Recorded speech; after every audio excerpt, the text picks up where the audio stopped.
হচ্ছে এটি অভব্যতা। চমৎকার একটি আলোচনা চলছে, এর একটি ধারাবাহিকতা আছে, ক্রম আছে। হঠাৎ সুলতান সুলেমান ঢুকলেন, মাঝপথে সবকিছু থামিয়ে দিয়ে আলোচনা করলেন। সে আলোচনা তেমন কোনো অর্থবহ হলো না, আবার বেরিয়ে গেল। এই অভব্যতা ক্ষমা করবে। আমার এই জাতীয় চাকরিতে আপনারা সবাই জানেন যে কিছু কাজ থাকে, কিছু অকাজ থাকে। আজকে অনেকগুলো অকাজের ভেতর এটা একটা কাজ। তা আমার চয়েস ছিল যে একদমই আসতে না পারা, অকাজে ডুবে থাকা, আর একটি কাজে শরিক হওয়া, যেটিতে মনে হয় যে আমরা এখনো পড়াশোনার মধ্যে আছি। পিআইবি এবং আমার সহকর্মীরা যখন এটা আউটপুট দিলেন, I chose the second option. I've come here mainly to express solidarity to the very cause of this event. আজকে যে কাজটি, যে বিষয়টি নিয়ে আমরা আলোচনা করছি, সেটি যদি ফিরে আসে তার ভয়াবহতা আমরা সবাই বুঝতে পারি।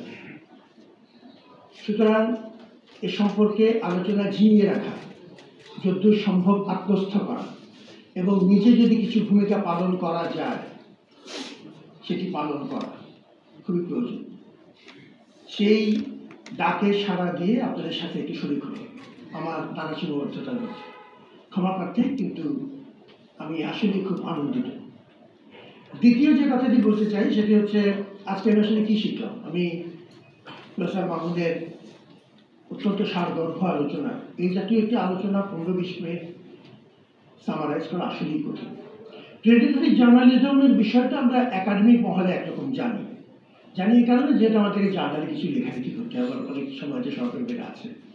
কিন্তু প্রেডিটরি জার্নালিজমের যে পার্সপেক্টিভটা আজকে আমরা আলোচনা করলাম সেটি আসলে আমরা জানতাম। এটি যত শুনছিলাম আমার মনে হচ্ছিল it's a treaties on political economy of criminality in journalism, আমার তাই মনে হয়েছে। এবং এর ভয়াবহতা আমরা সবাই বুঝি, না বোঝার কোনো কারণ নেই। আরও ভয়াবহ ব্যাপার হচ্ছে যে একটা পর্যায়ে যে এটি ক্রনি ক্যাপিটালিজমের সাথে যোগ হয়। আপনি যখন ব্যবসায়ীকে রাষ্ট্রীয় দায়িত্ব দেবেন, ব্যবসা এবং রাষ্ট্র যখন একসাথে হবে, তার সাথে যদি সাংবাদিকতার মতো একটি অত্যন্ত শক্তিশালী বাহন, তার উপর যদি ব্যবসা এবং রাষ্ট্র সওয়ার হতে পারে, তাহলে ক্রনি ক্যাপিটালিজমের জন্য এটি অত্যন্ত উপাদেয় খাদ্য হবে, স্টেপল ফুড।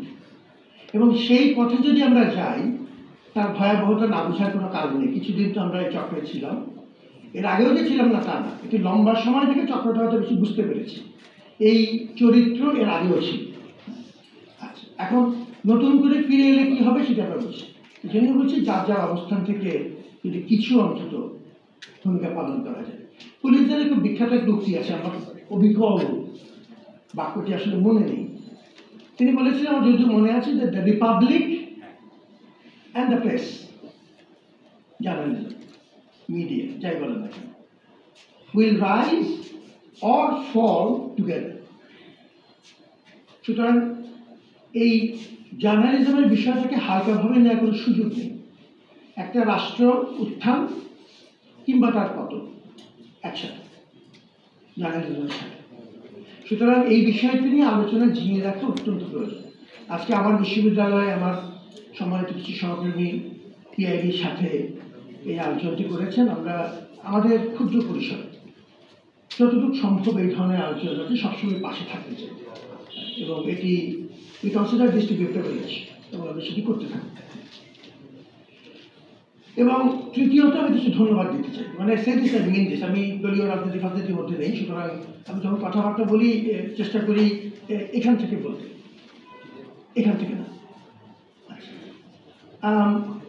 দুটো বিষয়। এক হচ্ছে, ফারুক ওয়াসিফ স্রোতের বিপরীতে দাঁড়িয়ে কিছু ভালো লেখালেখি করেছেন। তার উপর অনেক বিপদ ছিল, আমরা যারা তাকে দূর থেকেও দেখেছি এটাকে অনুভব করি।